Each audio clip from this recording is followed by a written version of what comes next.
Nous allons voir dans cette vidéo le modèle de sécurité AAA. Donc c'est un modèle qui permet de garantir un des grands principes en sécurité informatique qui est l'authentification, entre autres bien sûr. Donc ça permet de garantir autre chose que l'authentification, mais on va beaucoup plus se baser sur ce concept-là. Et avant de parler de ce modèle, il faudra d'abord faire la différence entre ces trois concepts de base qui sont l'authentification, l'autorisation et l'identification. Donc l'authentification, c'est un processus qui permet à un système informatique de s'assurer de la légitimité de la demande d'accès faite par une entité afin d'autoriser son accès à des ressources du système. Donc c'est en résumé, c'est quelque chose qui va permettre au système informatique de s'assurer qu'une entité est bel et bien ce qu'elle prétend être, c'est-à-dire avant d'entrer au système, cette entité doit être authentifiée auprès du système pour qu'elle puisse rentrer au niveau du système. Donc c'est ce qu'on veut dire par authentification. Maintenant, autorisation. Donc autorisation, c'est donner à une entité le droit d'accès à des ressources du système.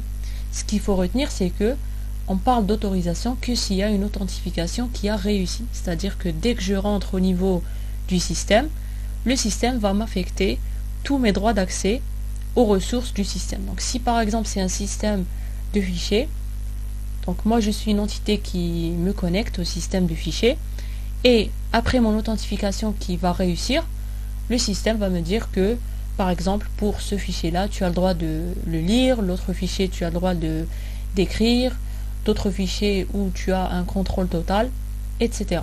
Donc ça sera l'ensemble des droits d'accès que j'aurai aux ressources du système. Et l'identification, c'est le fait que le système puisse reconnaître une entité, c'est-à-dire qu'il peut faire la différence entre deux entités. Généralement, ça se fait par un identifiant unique. Donc chaque entité est caractérisée par un identifiant unique. Et donc on pourra faire la différence entre une entité et une autre. Donc comme j'ai dit, on va focaliser beaucoup plus sur l'aspect authentification.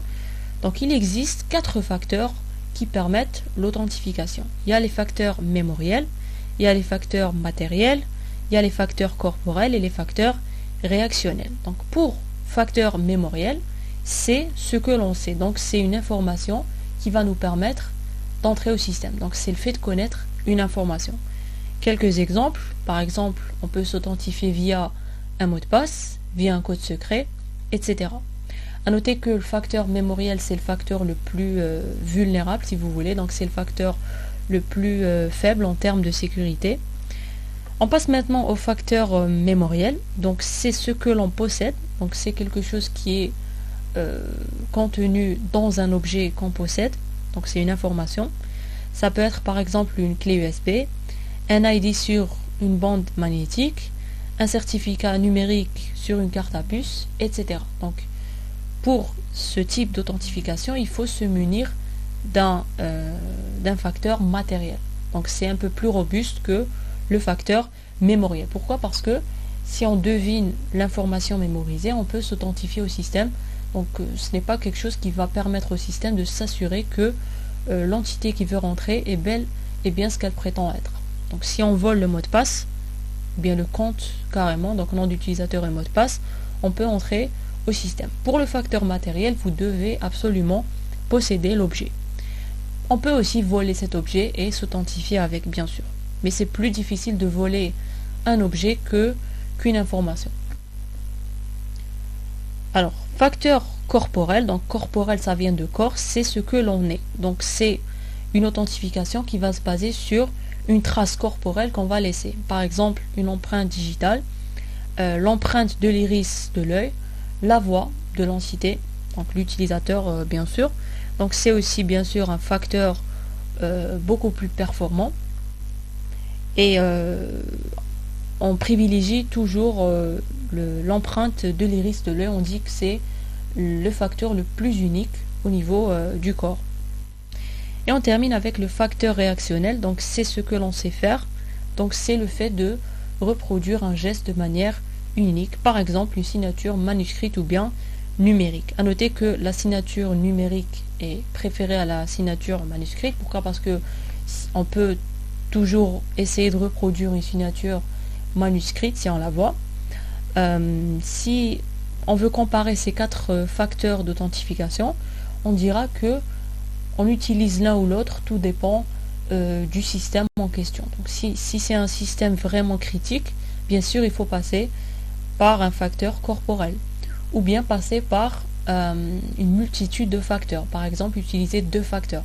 Donc si par exemple j'utilise un facteur mémoriel et un facteur corporel, ou bien 2 facteurs mémoriaux, là ça va me garantir une meilleure sécurité. Pourquoi? Parce que si le premier a été bypassé, l'utilisateur légitime sera notifié qu'il y a eu accès au niveau du système, et quand il va savoir que c'est pas lui qui est en train d'accéder, il peut toujours stopper cette authentification. Si par exemple on a affaire à des systèmes critiques, comme je l'ai dit, on passe par des facteurs corporels. Mais le problème avec les facteurs corporels, c'est que c'est pas évident de les mettre en place. Donc c'est un peu coûteux en termes de budget. On passe maintenant au modèle de sécurité AAA. Donc AAA, c'est pour Authentication, Authorization et Accounting ou bien Auditing. Donc Accounting et Auditing veulent dire la même chose. Donc c'est un modèle de sécurité qui permet de réaliser les fonctions d'authentification, d'autorisation et de traçabilité. Donc Authentication pour l'authentification, Authorization pour l'autorisation et Accounting ou bien Auditing pour la traçabilité. L'authentification, on a déjà vu, donc c'est vérifier qu'une entité est bel et bien ce qu'elle prétend être via un des facteurs qu'on a vu dans le slide précédent. L'autorisation, c'est ce qui vient après l'authentification, et ça permet de donner tous les droits d'accès à l'entité sur les ressources du système. Et la traçabilité, cette fois, c'est un processus qui permet de collecter les informations. C'est-à-dire que s'il y a une authentification qui échoue, on va la noter. S'il y a un accès à un fichier ou bien une ressource, on va aussi le noter. On va noter par exemple la date, on va noter est-ce que c'est une authentification qui a réussi ou pas. On va noter par exemple l'identité de l'entité qui veut accéder au système. Donc numéro de port, adresse IP, etc. Donc facteur d'authentification utilisé. Donc si c'est un nom d'utilisateur, mot de passe, on va stocker aussi. Donc c'est comme des logs. Donc ça permet de savoir ce qui se passe au niveau du système. Donc on n'a pas de traçabilité sans qu'il y ait autorisation et authentification. Et la même chose, on n'a pas d'autorisation, on ne parle pas d'autorisation s'il n'y a pas eu authentification. Donc si on n'est pas authentifié, on n'a aucune autorisation, bien sûr. Et si on n'est ni authentifié et on n'a accès à aucun fichier ou bien à aucune ressource, on ne peut rien collecter comme information, sauf des informations d'échec, donc authentification échouée. C'est quelque chose de bien, la traçabilité, dans le sens où ça permet de stocker tout ce qui se passe, et même s'il y a violation du système, on peut toujours savoir ce qui s'est vraiment passé, à quelle date, à quelle heure, par qui, quelle est l'adresse IP, numéro de port utilisé. Donc on peut par exemple revenir à la source et savoir qui a réellement corrompu le système. Donc ça permet en gros de savoir qui a fait quoi et quand. Alors, comme j'ai dit, AAA c'est un modèle de sécurité, c'est-à-dire que ce n'est pas un protocole pratique, ce n'est pas quelque chose qui est directement implémenté. Donc il y a des protocoles qui permettent d'assurer les 3 fonctions AAA. Donc il y a beaucoup de protocoles, nous on va s'intéresser uniquement aux protocoles qui sont supportés par les équipements Cisco, parce qu'on va montrer les configurations qui doivent être faites au niveau des équipements Cisco. Donc il y a le protocole par exemple Radius. Donc Radius pour Remote Authentication Dial-in User Service. Donc c'est un protocole qui est implémenté au niveau d'un serveur. Donc dès que c'est implémenté au niveau du serveur, on va le nommer serveur Radius. Donc c'est un protocole standardisé AAA, c'est-à-dire qu'il remplit les 3 fonctions du modèle de sécurité AAA, à savoir l'authentification, l'autorisation et la traçabilité. Il utilise le protocole de transport UDP avec numéro de port 1645 ou bien 1812.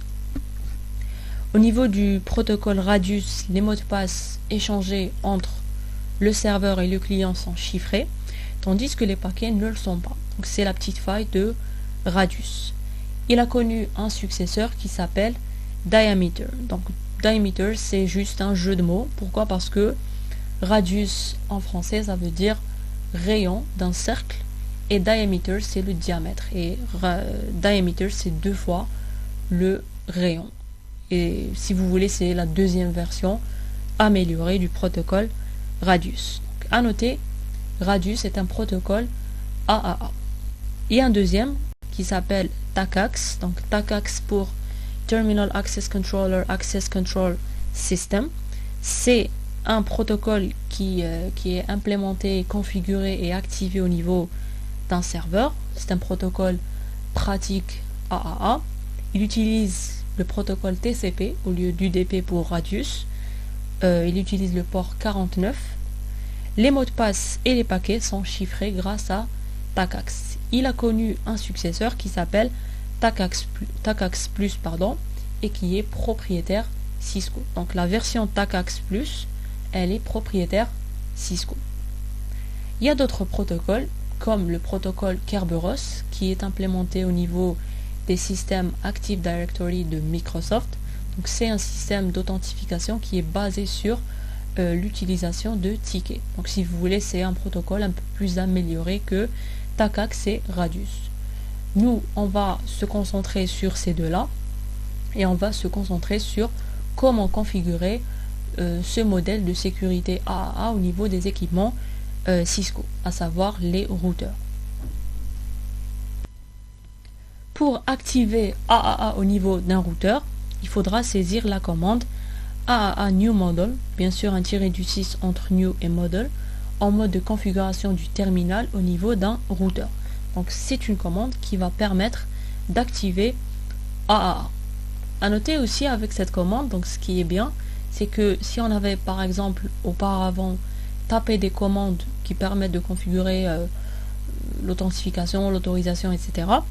Et si on retape AAA New Model, donc si ça n'a pas été activé, ça va être activé, mais si ça a déjà été activé auparavant, ça ne va plus prendre en considération ce qu'on a tapé avant. Si on avait configuré un certain type d'authentification, si on tape maintenant AAA New Model, ça va ignorer ce qui a été tapé auparavant. C'est comme un reset pour toutes les configurations du modèle AAA au niveau du routeur. Maintenant, on peut configurer soit l'authentification, l'autorisation ou bien la traçabilité. Donc pour l'authentification, donc on va taper juste après AAA New Model, on va taper AAA Authentication, ensuite les paramètres pour configurer l'authentification qu'on verra juste après. On tape à la place d'Authentification Authorization pour configurer les paramètres d'autorisation. Et pour la traçabilité, on va taper AAA Accounting suivi des paramètres concernant la traçabilité. On verra par la suite tous les paramètres qu'on doit saisir au niveau des champs qui précèdent les mots-clés Authentication, Authorization et Accounting. Ce qu'il faut juste noter ici, c'est que il faut d'abord activer le modèle, ensuite configurer les paramètres d'authentification. Bien sûr, si on veut configurer les paramètres d'autorisation, il faudra au préalable configurer des paramètres d'authentification. Et pour la traçabilité, il faut au moins qu'il y ait l'authentification. Donc ça n'a pas de sens de faire la traçabilité sans qu'il y ait l'authentification. On va présenter ici, et dans ce qui suit bien sûr, différentes manipulations qu'on peut réaliser, différentes façons de configurer l'authentification, différentes façons de configurer l'autorisation et la traçabilité. Donc on va donner une sorte d'exemples généraux qui permettent de configurer AAA. On a essayé au niveau de ce slide de montrer tout ce qu'on peut faire au niveau du simulateur, bien sûr. On parlera par la suite des limites, donc les choses qu'on ne peut pas configurer. Et ce qu'il faut retenir avant de commencer ces manipulations-là, c'est que au niveau des équipements Cisco, et au niveau du simulateur beaucoup plus, on peut utiliser qu'un seul facteur d'authentification qui est le facteur mémoriel. On peut utiliser que des noms d'utilisateurs et des mots de passe. Il n'y a pas moyen de configurer des facteurs matériels ou bien corporel, réactionnel, etc. Donc là, il faudra avoir un équipement assez spécifique. Il y a même le problème au niveau des serveurs du simulateur, c'est qu'on a juste une interface où on peut configurer le service en question. Donc on n'a pas le système d'exploitation du serveur où on peut installer des logiciels, configurer certaines choses, etc. Donc ce n'est pas comme au niveau du simulateur par exemple GNS3 où vous avez plusieurs machines virtuelles qui communiquent entre elles. Et au niveau de la machine virtuelle, là vous pouvez configurer beaucoup plus que des services. Vous pouvez même installer des logiciels, configurer des paramètres que le simulateur Cisco Packet Tracer il est limité. Donc on ne peut pas aller au-delà de l'activation du service. Donc je voulais juste commencer par cette remarque et on va juste se focaliser sur les noms d'utilisateurs et mots de passe comme étant le facteur d'authentification qu'on va utiliser. Ce qu'il faut juste se mettre en tête, c'est que on va juste présenter le principe et après si on change de technologie, c'est le même principe sauf qu'on peut améliorer le côté authentification en utilisant des facteurs un peu plus robustes que le facteur nom d'utilisateur et mot de passe. Alors, on commence par ce qu'on appelle une authentification locale. Donc, une authentification locale, c'est une authentification au niveau du routeur et au niveau duquel les comptes utilisateurs, donc nom d'utilisateur et mot de passe, sont stockés de manière locale au niveau du routeur. Alors, ce qu'on peut sécuriser, on peut sécuriser par exemple l'accès à la ligne console. Donc, ce qu'il faut savoir, c'est que le routeur, du moment que c'est un équipement de niveau 3, il ne possède pas d'interface graphique et pour pouvoir l'administrer et le configurer, il faut passer par une interface au niveau d'un équipement de niveau 7 et via le logiciel hyperterminal. Et bien sûr, il nous faut un câble console. Donc, ce qu'on sait faire, donc si vous consultez certains cours réseau pratiques, basiques, c'est que pour pouvoir sécuriser la ligne console, on peut taper la commande.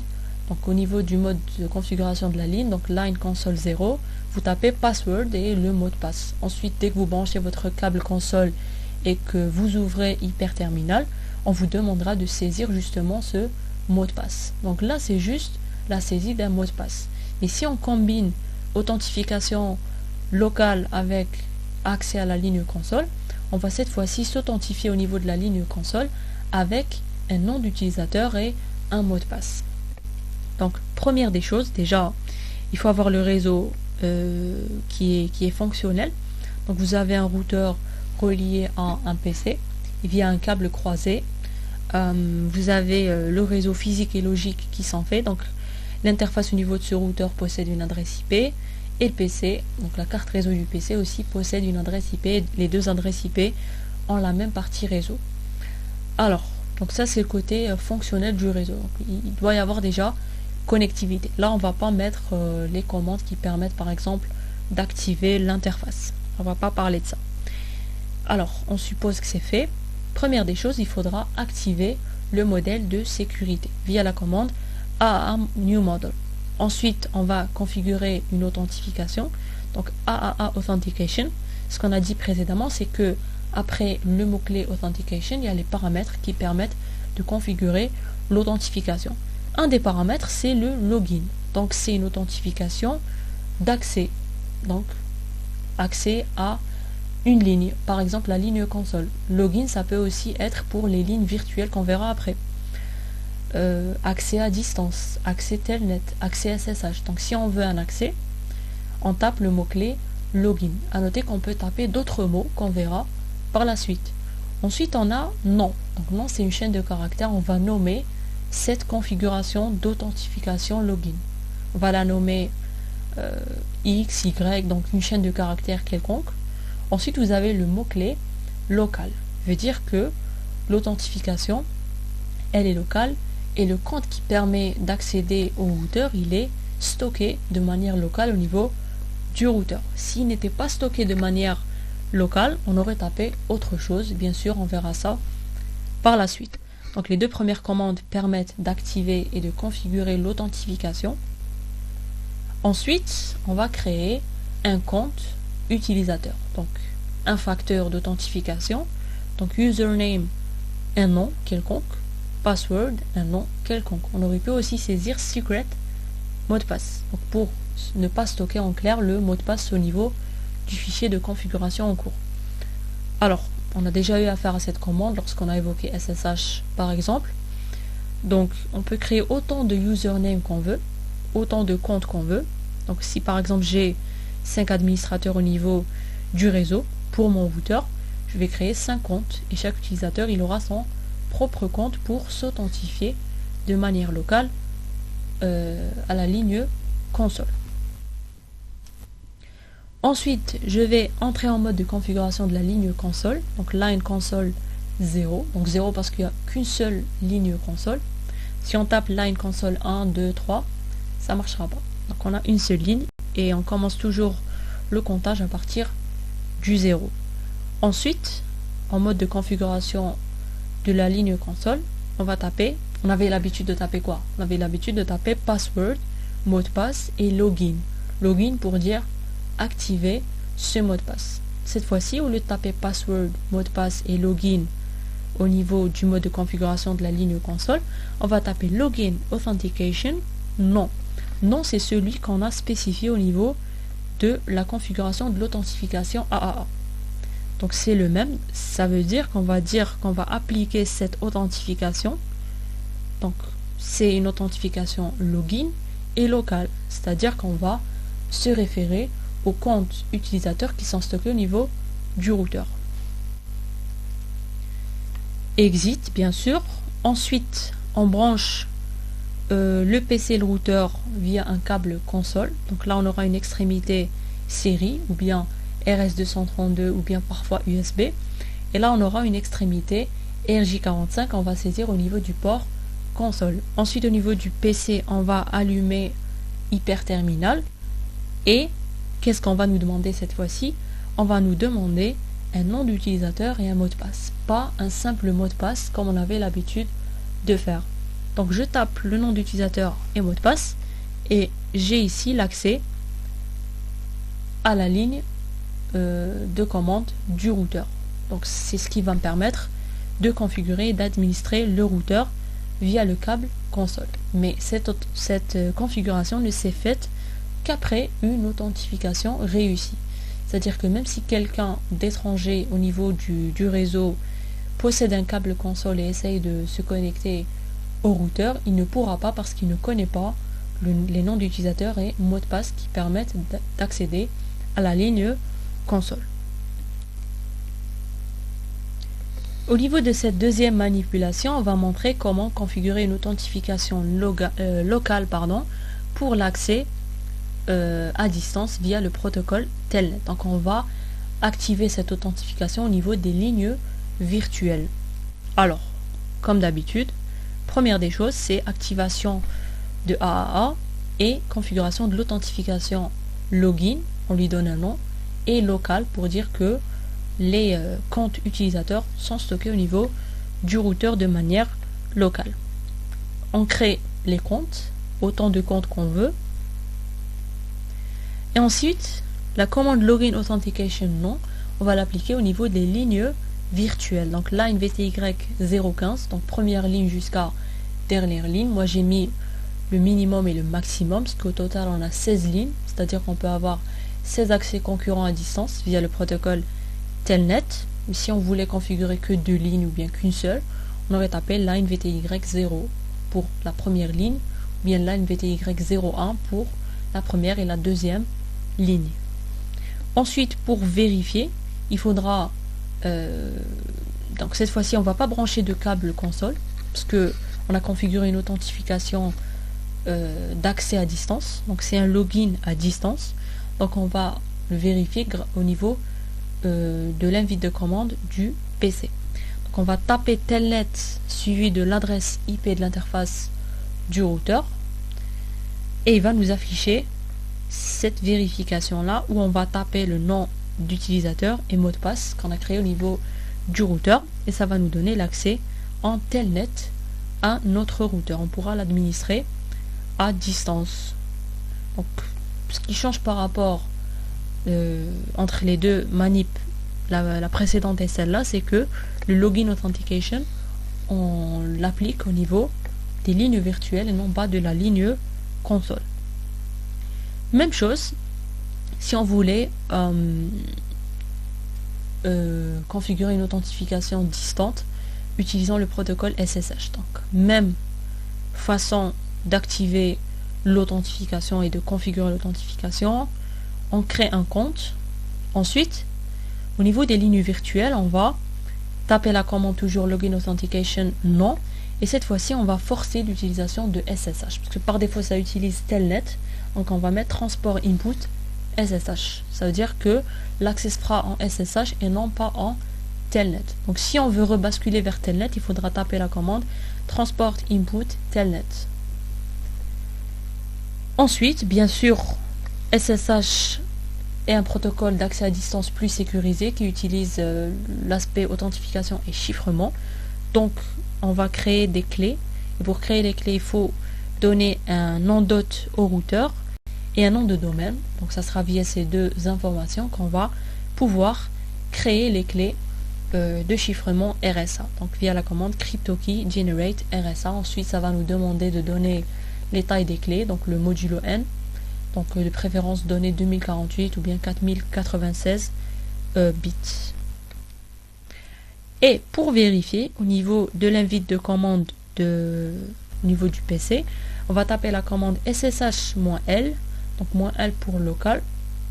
On va taper le nom d'utilisateur, ensuite l'adresse IP de l'interface du routeur, et maintenant il va nous demander un mot de passe. Et si on saisit le bon mot de passe, on va avoir un accès distant au routeur sécurisé grâce au protocole SSH. Donc, si on revient au protocole SSH qu'on a déjà vu, ça change pas beaucoup. C'est-à-dire que le concept, il est le même.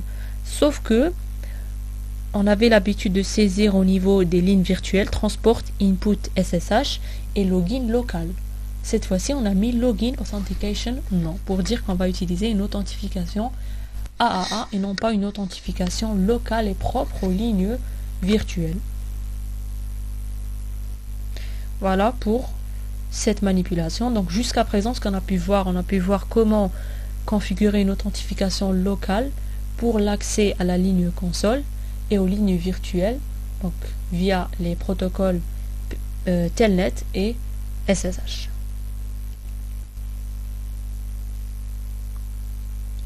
On passe maintenant à une authentification qui n'est plus locale, c'est-à-dire que les paramètres ou bien les facteurs d'authentification ne sont plus stockés au niveau du routeur de manière locale, mais sont stockés au niveau d'un serveur distant. Et ce serveur, il peut y avoir soit le protocole Radius ou bien le protocole TACAX activé.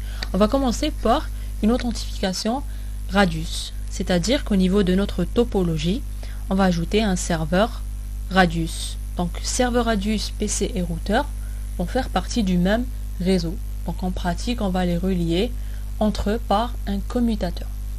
On peut avoir le cas où le serveur il est carrément distant, mais là, il faudra ajouter une configuration de routage, c'est-à-dire que le serveur doit pouvoir joindre le routeur ainsi que le PC. Donc, nous, on va simplifier. Donc, pourquoi? Parce qu'on ne s'intéresse pas aux aspects réseau purs qu'on avait l'habitude de voir. Ce n'est pas le sujet aujourd'hui. Donc on suppose qu'il y a connectivité, que si vous voulez le ping entre les trois marches, etc. On va se concentrer uniquement sur l'authentification. Donc on va taper la commande AAA new model, ensuite AAA authentication login, non, un nom pour la configuration d'authentification. Ensuite, la fois passée, au niveau des manips précédentes, on tapait local. Cette fois-ci, on va taper groupe. Groupe pour dire que c'est une authentification distante.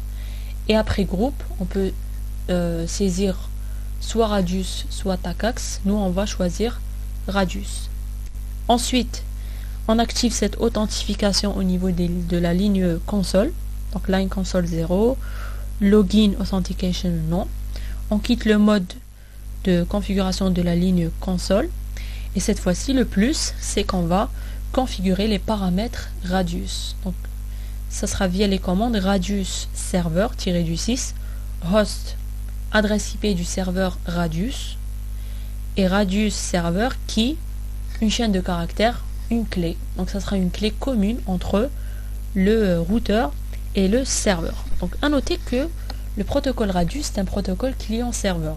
Donc le serveur Radius, il va jouer le rôle de serveur et le routeur va jouer le rôle de client. Donc le rôle du serveur cette fois-ci, c'est qu'il va stocker les noms d'utilisateurs et mots de passe. Et le routeur, lorsqu'il aura un accès à sa ligne console, il va demander au serveur de lui fournir les noms d'utilisateurs et mots de passe pour qu'il puisse les comparer avec ce que l'utilisateur va taper au niveau du PC. Donc le serveur Radius va jouer le rôle du serveur et le routeur va jouer le rôle du client. Et ce qu'on remarque, c'est qu'on ne tape aucune commande username, password, parce que les usernames et passwords sont stockés au niveau du serveur Radius. Qu'est-ce qu'on a tapé ici comme commande? C'est hostname client AA. On verra par la suite pourquoi on a tapé cette commande. Pourquoi on a donné un nom à notre routeur. On lui a donné un nom. On branche le câble console. Pour la vérification, on allume Hyperterminal et on tape username et password. Mais avant ça, il y a quelque chose à configurer au niveau du serveur Radius. Donc on va à l'onglet service, on va un des services, donc on peut configurer plusieurs protocoles, donc HTTP, DHCP, etc. On va configurer AAA. Ensuite, on va activer le service. Là, on va saisir les informations concernant le client, qui est notre routeur.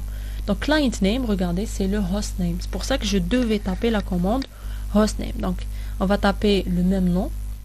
Ensuite, on va taper l'adresse IP de l'interface du routeur. Donc, notre client Radius, qui est le routeur. Pour secret, on va taper la clé. Donc, c'est Radius server, si vous vous rappelez qui. Ensuite, on avait clé, qui était une chaîne de caractères. Elle doit être la même. C'est le secret partagé entre le serveur et le client. Et ensuite, ici, server type, il faut impérativement choisir Radius au lieu de Tacax. Ensuite, on appuie sur Add pour stocker ces informations concernant le client en question. Ensuite, c'est là qu'on va taper les noms d'utilisateurs et mots de passe et qu'on va ajouter. C'est là qu'on aura la liste de tous les comptes qui pourront être utilisés pour l'authentification au niveau du routeur. Donc c'est ce nom du nom user et password qu'on va saisir au niveau de l'hyperterminal pour pouvoir accéder au routeur en ligne en console. Et donc la différence par rapport aux manipulations précédentes, c'est que les comptes sont stockés ailleurs. C'est meilleur, c'est plus sécurisé parce que même si le routeur est en panne, au moins on ne perd pas les comptes des utilisateurs. Ça c'est bon. Et pour que ça marche, bien sûr, il faut que le client et le serveur Radius puissent être sûrs qu'ils communiquent de manière sécurisée. Donc, ils doivent s'authentifier déjà entre eux de manière mutuellement, en partageant bien sûr les mêmes informations, donc des informations qui sont correctes et la même clé, donc le secret partagé entre le serveur et le client. On doit taper exactement le même en ligne de commande au niveau du routeur et au niveau du formulaire, au niveau des services du serveur Radius. On peut faire la même chose pour l'accès distant, donc activer cette authentification au niveau des lignes virtuelles. Donc authentication, login, nom, groupe Radius, c'est la même chose. Le login authentication nom, on va l'appliquer au niveau des lignes virtuelles. On va configurer les informations concernant le serveur Radius, donc host et key. On donne un nom à notre routeur, nom du client. Pour vérifier, ça sera au niveau de l'invite de commande du PC.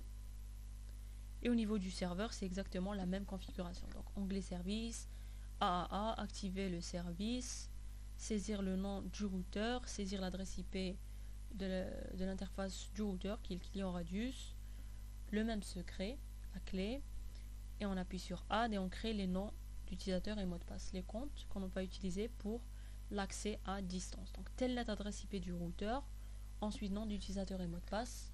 Grâce au nom d'utilisateur et mot de passe stocké au niveau du serveur radius distant, on pourra s'authentifier auprès du routeur et pouvoir l'administrer à distance via le protocole Telnet.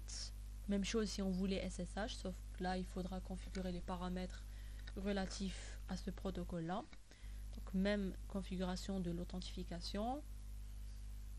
Donc là on va juste ajouter la commande transport input SSH parce que par défaut c'est Telnet. Donc ça permet maintenant d'empêcher l'utilisation du protocole non sécurisé Telnet. Et bien sûr il faut configurer les paramètres du serveur radius de la même manière. Donc l'adresse IP et le secret partagé. Et bien, en plus du nom, il faudra donner un nom de domaine pour pouvoir générer les paires de clés RSA. Et bien sûr, donner les tailles des clés RSA. Pour vérifier, c'est toujours au niveau de l'invite de commande. Et il faut configurer les paramètres au niveau du serveur radius. Donc l'activer, saisir le nom du routeur, l'adresse IP de l'interface du routeur, le secret partagé, appuyer sur Add et créer les comptes utilisateurs et appuyer à chaque fois sur Add et utiliser un de ces comptes utilisateurs pour pouvoir vous authentifier. Donc SSH-L, un des noms d'utilisateurs présents au niveau du serveur radius, adresse IP de l'interface du routeur, donc n'importe quelle interface active au niveau du routeur, vous saisissez le mot de passe adéquat à ce nom d'utilisateur et vous vous êtes connecté à distance au routeur et vous pouvez l'administrer de manière sécurisée grâce au protocole SSH. On peut aussi configurer en dehors d'une authentification de login, on peut configurer grâce au protocole Radius un accès au mode utilisateur privilégié. Donc si vous vous rappelez, c'est un mot de passe qu'on saisit pour passer du mode utilisateur simple au mode utilisateur privilégié, donc de routeur supérieur à routeur dièse. C'est un mécanisme très important. Pourquoi? Parce que dès qu'on passe au dièse, on peut tout faire. On peut faire des shows assez avancés, contrairement au mode supérieur où il n'y a pas beaucoup de commandes qui permettent de savoir ou bien de connaître des informations sensibles concernant notre équipement. Alors, on va activer AAA, ensuite on va configurer l'authentification. Cette fois-ci, au lieu de mettre le mot-clé login, on va mettre enable. Donc c'est une authentification pour l'accès privilégié. Default, donc à noter que même la fois passée au niveau des slides précédents, on peut mettre soit une chaîne de caractères, un nom, ou bien un default.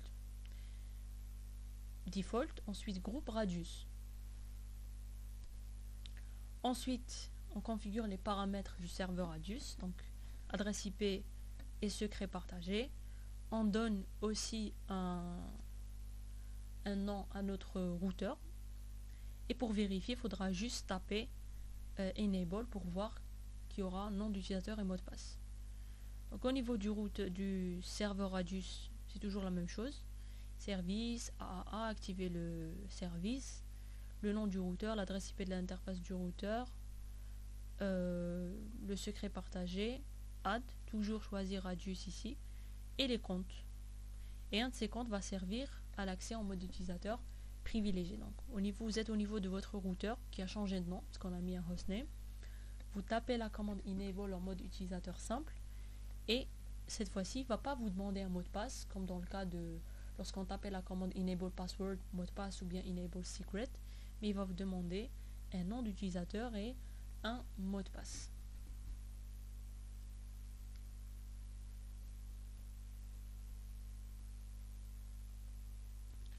C'est aussi une authentification qu'on ne peut pas appliquer de manière locale. Pourquoi? Parce qu'il n'y a pas de commande qui permettent de relier le enable avec l'authentification. Donc il y a enable password.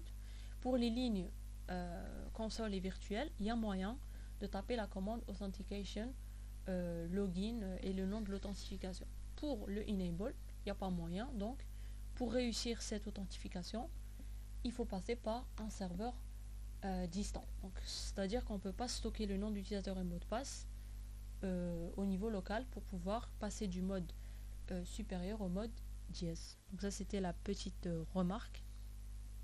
À noter que peut-être que dans d'autres technologies c'est faisable.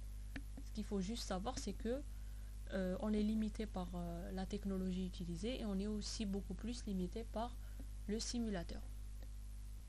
On passe maintenant à une autre authentification distante via un autre protocole qui est TACACS. Donc au lieu de Radius, on va opter pour TACACS. À noter que TACACS Plus est la version propriétaire de Cisco. Donc on va ajouter au niveau de la topologie un serveur TACACS.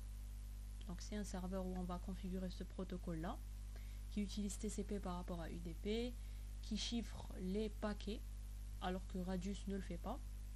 Donc on va activer cette authentification. Donc c'est à peu près la même chose comme Radius, sauf qu'au niveau de groupe, on va mettre TACACS Plus au lieu de Radius. On va appliquer cette authentification locale de login au niveau de la ligne console. Login Authentication non. Ensuite on va configurer les paramètres du serveur. Donc au lieu de Radius serveur, on va mettre TACACS-6 serveur, donc host, l'adresse IP du serveur TACACS et la clé, donc le secret prépartagé au niveau du paramètre key. Un nom pour le routeur, donc le nom du client. On branche le câble console et on vérifie grâce à Hyperterminal. Bien sûr, il faut configurer certains paramètres au niveau du serveur TACACS. Donc on active le service. Ensuite on saisit le nom du routeur, l'adresse IP de l'interface du routeur qui est le client TACACS, le secret partagé, et bien sûr ici le type, il faut mettre TACACS et non pas Radius. On appuie sur Add et on crée les comptes utilisateurs qu'on va utiliser pour s'authentifier à la ligne console. Donc on tape le nom de l'utilisateur et le mot de passe. On peut faire la même chose avec TACACS et de la même façon que Radius pour l'accès distant via le protocole Telnet. Donc la même commande, groupe TACACS Plus, on active ça au niveau des lignes virtuelles, donc Login Authentication non. On spécifie les paramètres du serveur TACACS, donc l'adresse IP et le secret, et on donne un nom à notre client.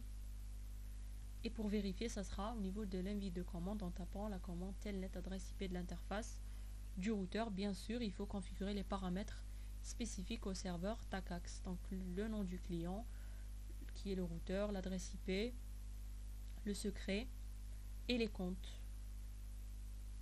Et on utilise ce nom d'utilisateur et mot de passe pour s'authentifier à distance. Et si on voulait SSH, ça aurait été pareil, sauf qu'il aurait fallu ajouter le transport input SSH au niveau de la configuration des lignes virtuelles.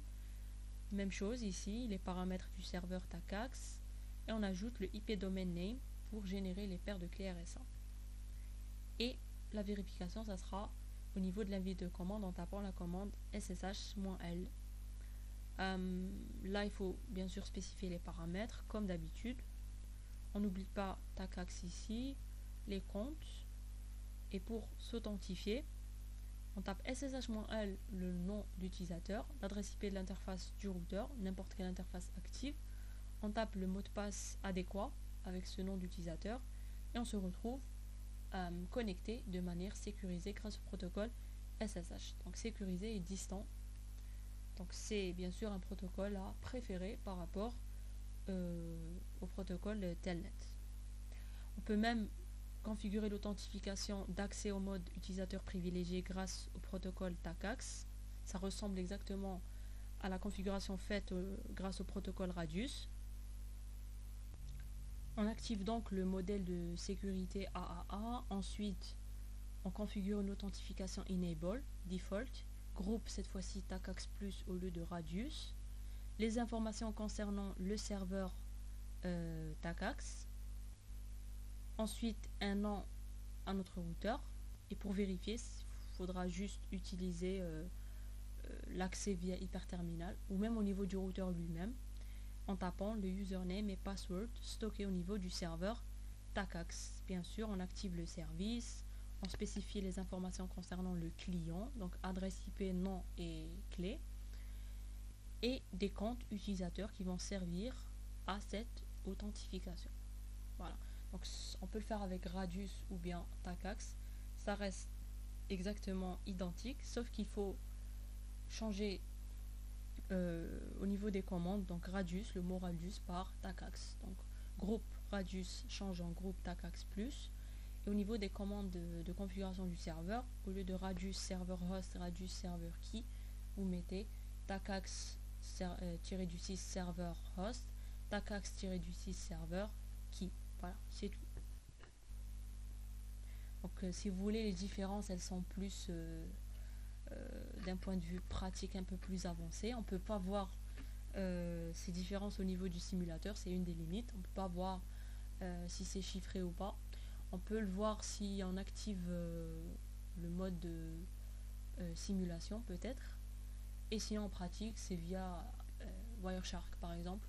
On va capturer des paquets et on va voir si les paquets sont chiffrés ou pas.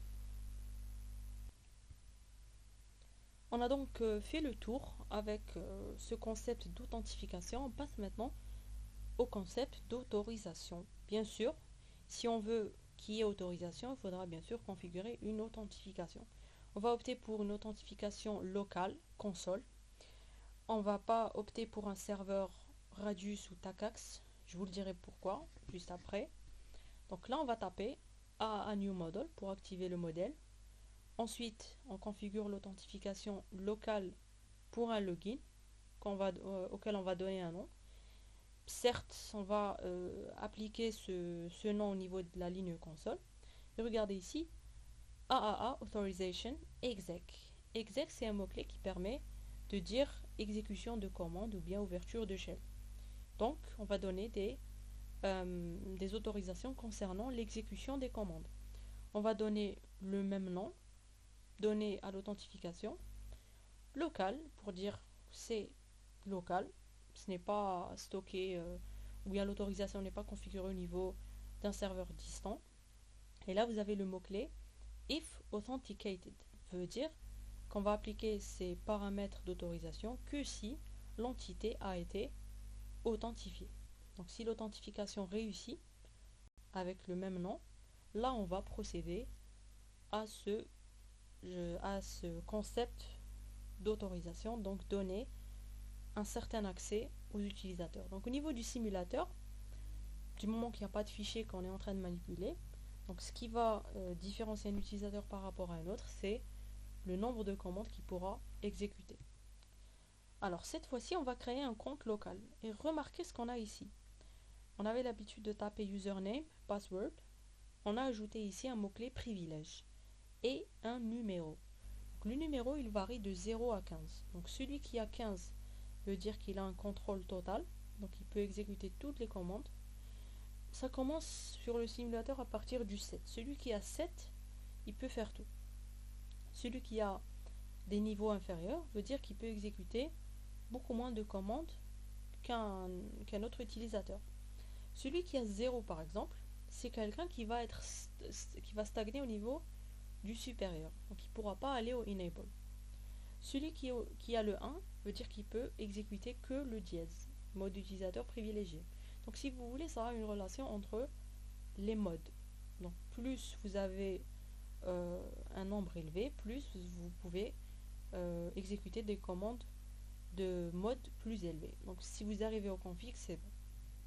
Pour l'utilisateur le moins privilégié, ça sera celui qui va s'arrêter au mode supérieur. Donc il pourra exécuter que exit ou bien logout par exemple. On active cette authentification au niveau de la ligne console. On branche le câble. Et pour vérifier ici, on va taper le nom d'utilisateur et mot de passe. On va taper par exemple show privilege. Et ça va nous afficher le privilège que cet utilisateur a. Si j'avais le privilège 1, je ne pourrais pas, par exemple, aller au-delà du dièse. Si j'avais 0, si j'avais 1, je pourrais y aller, et pas plus. Si j'avais 7 et plus, je peux faire ce que je veux. A noter que cette manip ne fonctionne pas sur le simulateur. Je ne sais pas. C'est une limite du simulateur. Donc si vous voulez, on a la commande authorization et on ne peut pas vraiment sentir son application au niveau du simulateur. Ce qu'il faut juste retenir, c'est que là on a juste des limites. Et si on avait un système beaucoup plus complexe, on aurait pu configurer des paramètres qui sont beaucoup plus avancés.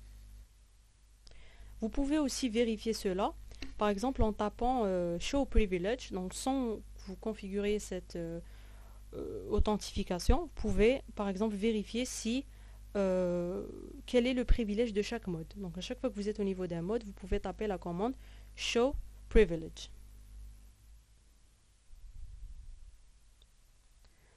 On passe maintenant au dernier paramètre AAA qui est la traçabilité. Donc on a dit que c'était la collecte d'informations au niveau du système. Donc on va le faire par exemple au niveau local. Donc, ou bien même Radius. Voilà, il y avait juste une petite remarque que j'avais oublié de noter.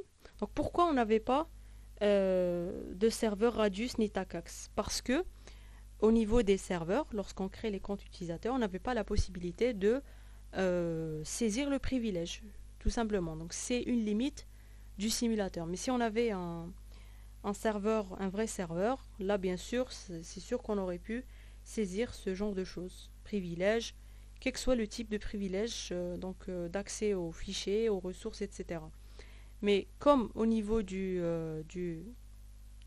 simulateur on n'a pas ça, donc on était obligé de faire une authentification locale. Parce qu'on a la commande qui permet justement de saisir le privilège d'un compte utilisateur via le mot-clé privilège. Pour la traçabilité, comme on ne peut pas voir les logs au niveau du routeur, il faut passer par un serveur. Donc Radius ou bien Takacs. On va commencer par Radius et on va supposer qu'on a une authentification login distante. On va aussi supposer que on a une authentification pour toutes les lignes. Donc pour les deux protocoles distants, Telnet SSH et la ligne console. Donc on va créer cette authentification, donc login default, groupe Radius. Ensuite, vous avez ici AAA counting, exec. Donc à chaque fois que j'exécute des commandes, je vais collecter des informations. Default, toujours. Start, stop. Start, stop, ça veut dire que j'enregistre aussi bien les authentifications ou bien les autorisations, s'il y en a, qui marchent et qui échouent. Les deux. Et je vais utiliser un serveur Radius pour ça. C'est-à-dire que je vais stocker au niveau d'un serveur Radius. Je vais consulter aussi au niveau d'un serveur Radius. Je vais appliquer cette authentification au niveau de la ligne console. Je vais l'appliquer aussi au niveau des lignes virtuelles en mettant transport input all, veut dire que j'accepte aussi bien Telnet que SSH. Ensuite, je configure les paramètres du serveur Radius, comme on a l'habitude de le faire. Et je crée un nom et un nom de domaine pour générer les paires de clés RSA pour SSH. Veut dire que maintenant, j'ai une authentification distante pour la ligne console et pour les lignes virtuelles, aussi bien pour le protocole Telnet que pour le protocole SSH. Je branche mon câble console. Je configure les paramètres du serveur comme on a l'habitude de le faire en mentionnant les informations concernant le client, qui est le routeur, et les comptes utilisateurs. Voilà. Ensuite, j'accède. Je vais essayer de faire un accès qui marche et un accès qui ne marche pas. Regardez ici. Pour la ligne console, pour l'accès Telnet aussi. Donc j'ai tapé un mauvais mot de passe. Et après je tape le bon mot de passe. Et même chose pour SSH. Donc là c'est juste un exemple pour qu'on puisse voir justement les traces. Pour voir les traces au niveau du serveur Radius, il faut aller à l'onglet Desktop et cliquer sur cette icône là. Donc cet outil qui va permettre de stocker toutes les informations de traçabilité. Et ensuite dès que vous cliquez sur AAA Counting, vous allez à l'onglet Radius et vous avez ici les informations concernant ce qui s'est passé au niveau du système. Vous avez la date, vous avez l'heure, le jour, le mois, l'année, vous avez le compte qui a utilisé cette authentification. Vous avez pour la ligne console, vous avez ici NASPort console 0. Vous avez l'adresse IP du serveur Radius. Stop, ça veut dire que c'était une authentification qui a échoué. Ensuite, Start, c'est une authentification qui a marché en ligne console. Et pour les accès SSH Telnet, vous avez Caller ID, c'est l'adresse IP du PC qui a voulu s'authentifier. Et là, vous avez l'adresse IP du serveur et la ligne utilisée, donc VTY0, parce que j'étais le seul utilisateur qui essayait d'accéder à distance. Il n'y avait pas un autre PC qui faisait un accès pas concurrent. S'il y avait un autre PC, il y aurait VTY1, VTY2, etc. Donc là, ça nous montre, donc on a 6 lignes, donc il y avait 3 accès qui ont marché, 3 accès qui n'ont pas marché. Console, Telnet et SSH. On peut faire la même chose pour le serveur TACAX. On va configurer les mêmes paramètres. Ici, au lieu de Radius, on met TACAX. On active l'authentification au niveau des lignes console et virtuelles en acceptant les protocoles Telnet et SSH en même temps, donc Input All. On configure les paramètres du serveur TACAX et en configurant les noms dot et noms de domaine pour créer les paires de clés RSA. On branche le câble, on configure les paramètres du serveur comme d'habitude. Là c'est juste TACAX, les comptes. Ensuite on fait des accès qui marchent et un accès qui ne marche pas en console, en Telnet et en SSH.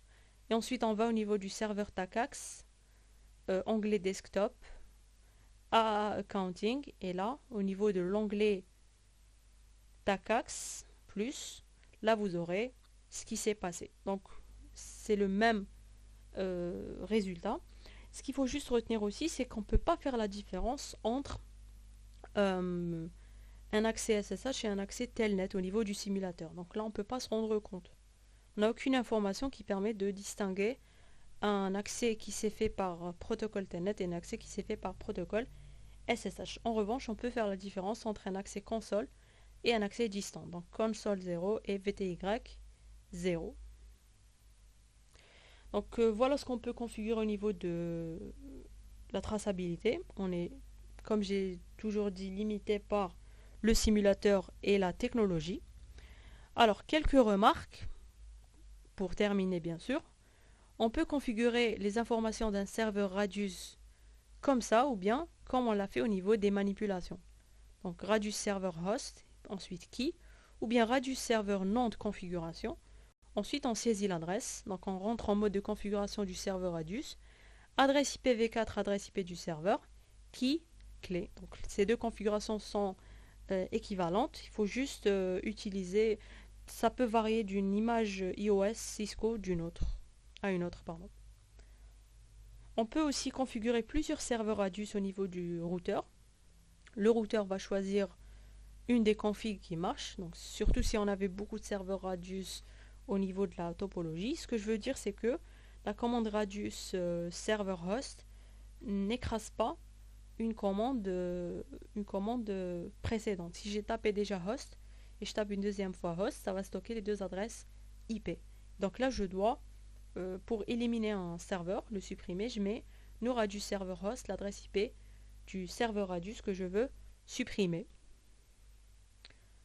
Il y a certaines commandes de vérification AAA, donc debug AAA authentication, c'est pour afficher les messages qui circulent entre le serveur et le client AAA. Ça c'est pour voir les comptes verrouillés d'utilisateurs, ça c'est pour voir les sessions. Et ça, c'est pour voir les informations de tous les utilisateurs si je mets all, ou bien d'un certain utilisateur si je mets son ID.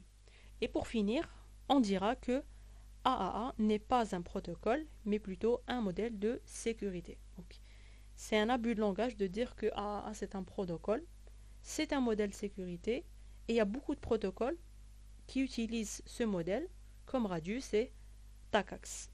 Il y a un paramètre d'authentification qu'on n'a pas vu, c'est l'authentification PPP. PPP pour Point-to-Point Protocol. On le verra lorsqu'on va aborder une vidéo dédiée au protocole Point-to-Point Protocol.